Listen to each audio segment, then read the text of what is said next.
మనకు ఎలాంటి పేరు వస్తుంది లేకపోతే ఏంటనే చూసాం. ఈ రోజు చెప్పే యోగం అనేది ఒక బ్యూటిఫుల్ యోగము. మీ జాతకంలో ఉంటే మీ ఇంట్లో వాళ్ళకి పేరు వచ్చే యోగం అనమాట. సో అటువంటి యోగాలు కూడా ఉంటాయని అంటే ఉంటాయి. శౌర్య యోగము. శౌర్య యోగం అంటే శౌర్యము అంటే ఏంటి? మనకి శక్తి సామర్థ్యాలు కదా.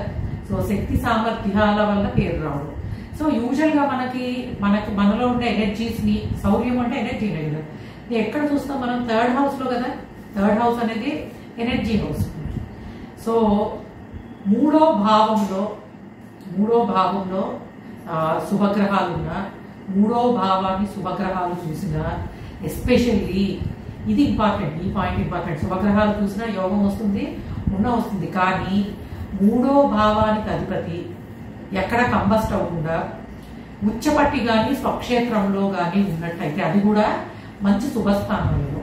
అంటే ఫర్ ఎగ్జాంపుల్ థర్డ్ లార్డ్కి మీకు ఓన్ హౌస్ లో ఉండి కేంద్ర స్థానం అయ్యి ఏదైనా యోగం, పంచమహాపురుష యోగాలో ఒక యోగం పట్టింది అనుకోండి, లేదు your third lord is exalted ఒక మంచి స్థానంలో, లైక్ అది మంచి స్థానం అంటే మనం ఏం చెప్పచ్చు? కేంద్ర స్థానాల్లో, కోణస్థానంలో.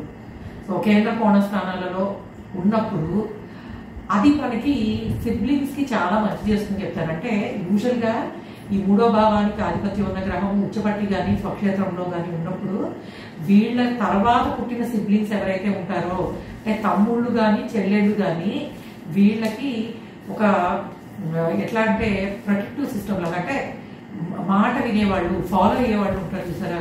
మీకు కొంతమందికి వాళ్ళ తమ్ముళ్ళు ఏది చెప్పినా చెల్లెళ్ళు కానీ ఓకే మా అక్క మా అన్న చెప్పారు అది ఫాలో అయిపోవాలి అని చెప్పి అనుకుంటారు. అలానే అంటే వీళ్ళకి సోదరుల నుంచి చాలా సపోర్ట్ అనేది వస్తుంది. వాళ్ళ సపోర్టు అండ్ వాళ్ళు వీళ్ళు చెప్పిన మాట వినడం అనేది జరుగుతుంది. అలానే ఇది వాళ్ళకి పేరు తీసుకొచ్చేది.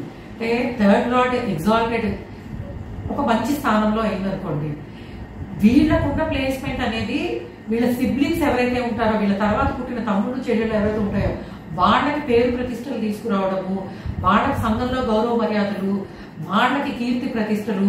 సో ఇవన్నీ కూడా అంటే మీ జాతకంలో అటువంటిది ఉంటే మీ తర్వాత పుట్టిన వాళ్ళకి అటువంటి పేరు ప్రతిష్టలు రావడం అనేది అంటే ఇట్స్ ఏ యునీక్ యోగం అనమాట. అంటే చాలా డిఫరెంట్, చాలా ప్రత్యేకమైన యోగం కింద చెప్పచ్చు. అయితే ఈ యోగము నేను సెలబ్రిటీ సిరీస్ చేశాను కదా, ఒక సెలబ్రిటీ దాంట్లో ఉంటుంది. మీరు అది కనిపెట్టి మీరు కింద కామెంట్లో పెట్టండి. థర్డ్ లార్డ్ ఎగ్జాల్టెడ్, అది మంచి ఆ యోగ ఫలితం అనేది మీరు ఆ పర్సన్ హోరోస్కోప్ లో చూడగలరు. కాబట్టి నేను చెప్పిన యోగము, ఈ శౌర్య యోగం అనేది ఎవరి జాతకంలో ఉంది, ఆ ప్లానెట్ ఏంటి అనేది మీకు కనుక అర్థమైతే దాని కింద మెన్షన్ చేయండి. సో ఇది ఏంటంటే యోగాలు అనేవి అవయోగాలు అనేవి అయితే మనకిస్తాయి మంచో చెడు, కానీ మన జాతకంలో అలాంటి యోగం ఉన్నప్పుడు మన తర్వాత పుట్టిన వాళ్ళకి ఒక మంచి యోగం పట్టడం అనేది it's like a different yoga in astrology. So ఈ యోగం గురించి చదివినప్పుడు నాకు చాలా ఆశ్చర్యము అండ్ ఎట్లా at the same time how practically ఎంత అప్లికబుల్ కదా అసలు ఇది అని అయితే అనిపించింది. Okay guys, thanks for listening. ఇటువంటి మంచి యోగాల గురించి మీకు నేను, ఎందుకంటే కొన్ని యోగాలు మనకి మాత్రమే ఫలితాన్ని ఇస్తాయి, కానీ కొన్ని యోగాలు కుటుంబానికి వంశానికి కూడా ఫలితాన్ని ఇస్తాయి. అటువంటి యోగాలను కూడా కమింగ్ చేస్తూ చూద్దాం. Thanks for listening. బై.